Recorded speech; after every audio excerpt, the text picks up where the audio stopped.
அனைவருக்கும் அன்பு மிகுந்த வணக்கம்.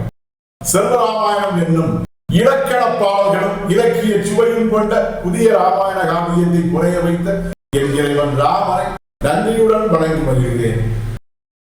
செல்வராமாயணம் பருவம் 3 அயோத்தி பருவம், காலம் 8 பரதன் காலம். பரதனை தந்தைக்கு உரிய ஈமச் சடங்கை செய்யுமாறு சத்துருக்கன் வேண்டுதல். பாடல் 966. இணையரான சத்துருக்கன் இன்முகமாய் பொழிந்தான், அணையாத தீபம் என அண்ணனிடம் மொழிந்தான். வணங்கி நின்றே உயர்வனைத்தும் வாழும் அன்பாய் விளைந்தான். குணக்குன்றும் கடமை செய்வீர் கோவிலைக்கு என்று ஒளிர்ந்தான். இதுவே 966வது பாடல். இந்த பாடலுக்கான விளக்கத்தை காண்போம். இணையனான சத்துருக்கன் இன்முகமாய் பொழிந்தான் என்கிற முதல் வரிக்கான விளக்கம். பரதனுடைய இணையாக திகழக்கூடிய, இணையன் என்று போற்றத்தகும் வகையிலே திகழக்கூடிய சகோதரனாகிய சத்துருக்கன் தன்னுடைய உள்ளத்தின் மகிழ்ச்சியா இனிய முகம் தாங்கி புன்னகை முகத்துடன் தன்னுடைய தமையனிடம் பேசினான்.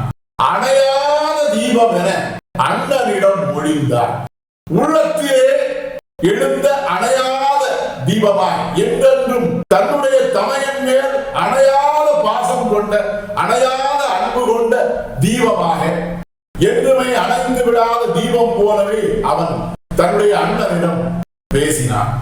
வணங்கி நின்றே உயர்வனைத்தும் வாழும் அன்பாய் விளைந்தான். தன்னுடைய தமையனை வணங்கி நின்றவாறே அனைத்து உயர்வுகளையும் பெற்று, அந்த அனைத்து உயர்வுகளும் வாழக்கூடிய அன்பு தாங்கிய உள்ளத்தை பெற்றவனாய், அந்த உள்ளத்திலே அனைத்து உயர்வுகளும் வாழும் அன்பாக அவன் விளைச்சல் அடைந்தான்.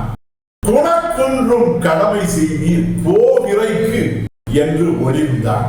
குணக்குன்றாக விளங்கக்கூடிய என் தமையனே பரதனே, நீவிர் உம்முடைய கடமையாகிய நம் தந்தைக்கு செய்ய வேண்டிய அந்த ஈமச்சடங்கு என்கிற அந்த கடமையை, நம்முடைய தந்தை என்கிற அந்த கோவுக்கு, அந்த இறை என்கிற மன்னருக்கு உம்முடைய கடமையாகிய அந்த ஈமச்சடங்கை உடனே செய்வீர் என்று தன்னுடைய தமையனை நோக்கி அந்த சத்துருக்கன் என்கிற அந்த அன்பு மிகுந்த சகோதரன் அன்போடு பேசினார். இதுவே 966வது பாடலுக்கான விளக்கம். செல்வராமாயணத்தின் 967வது பாடல் மற்றும் அதன் விளக்கம் ஆகியவற்றை அடுத்த பகுதியில் காண்போம். இறையருளால் அடியேன் இயற்றிய நல்லதோர் இலக்கியத்தையே செல்வராமாயண காவியமாக உங்கள் முன் தொடர்ந்து வழங்கி வருகிறேன். உங்கள் அன்பையும் ஆதரவையும் தொடர்ந்து தந்து இந்த புதிய ராமாயண காவியத்தை அனைவரிடத்திலும் கொண்டு சேர்க்குமாறு உங்களை அன்போடு கேட்டுக்கொள்கிறேன். அனைவருக்கும் நன்றி, வணக்கம்.